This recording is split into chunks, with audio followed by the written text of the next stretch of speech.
Hi, I'm Brian Alexander with Time.com, and we are doing Readers' Questions with Tony Hawk. And Tony, you are promoting your new video game, Tony Hawk Ride, which comes out on November 17th. Yes. So we will no longer need this. No, don't say that. Okay. Let's just say that we're making this type of action accessible to people who don't want to put years of effort into it and get hurt along the way. Okay, gotcha. And this is the first video game in which you will actually have the skateboarding apparatus in your home. Yes. Yeah, it's a skateboard controller, all wireless, lots of motion sensors, infrared sensors, and it's a pretty amazing piece of technology. Okay, we've got a number of readers' questions here. Ashley Meyer from Cincinnati, Ohio asks, is skateboarding an escape for you? Yeah, absolutely. Skateboarding, I mean, I've been doing it most of my life. I feel like I use all of my energy and all of my focus when I do it. It just gives me a freedom that I don't have elsewhere. And it gives me a way to express myself and be creative, but yet be athletic. And I never found that with any other sport. So absolutely, it's an escape, but at the same time, it's what defines me. Some people don't consider skateboarding to be a sport and consider skateboarders to be troublemakers. What would you say to refute those people? I think you just need to dig deeper than the stereotypes or the sort of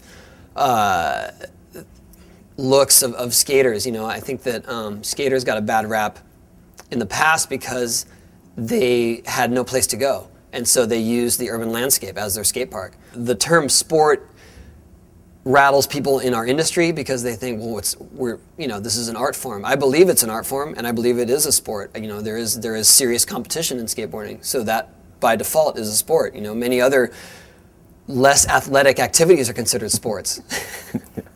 Like golf. I don't want to name names. I'm just saying, you know, in many sports that are considered Olympic sports, right, require less physical effort and less talent than skateboarding.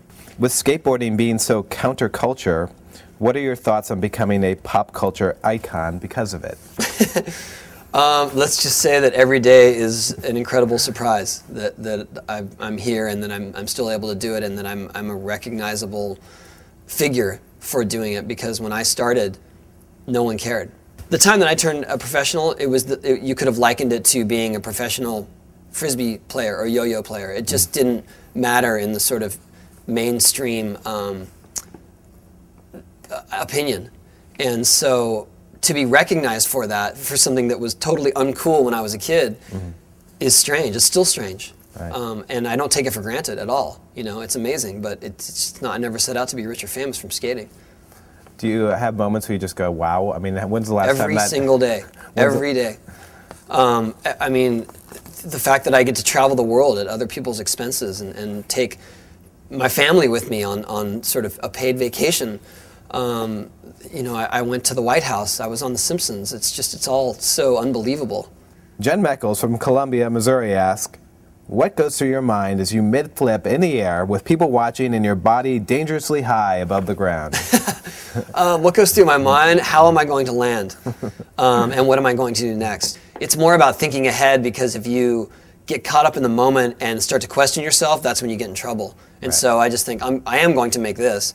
What am I going to do next? So there's no room for an expletive or a... No, only if the takeoff is really bad and I don't have my board with me.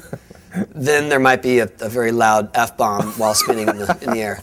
Warren McDougall from Vancouver, BC asks, as a new dad who loves sports and wants one day to inspire my new son, I'm wondering what advice you have that either your dad Frank gave you or that you have given your kids. To do what you love doing.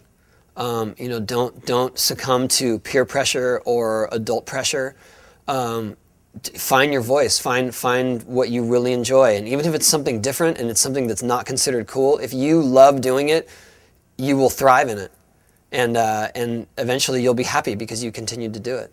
Is that what Frank? What is my dad, you know, I was the youngest of 4, and by the time I came around, he had seen it all. And so he's just like, go, just do it, whatever it is, you know. And I chose to do the most sort of offbeat thing that of my siblings.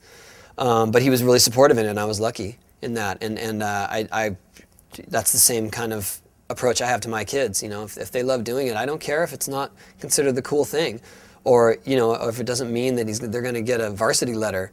I want them to be happy and I want them to enjoy themselves.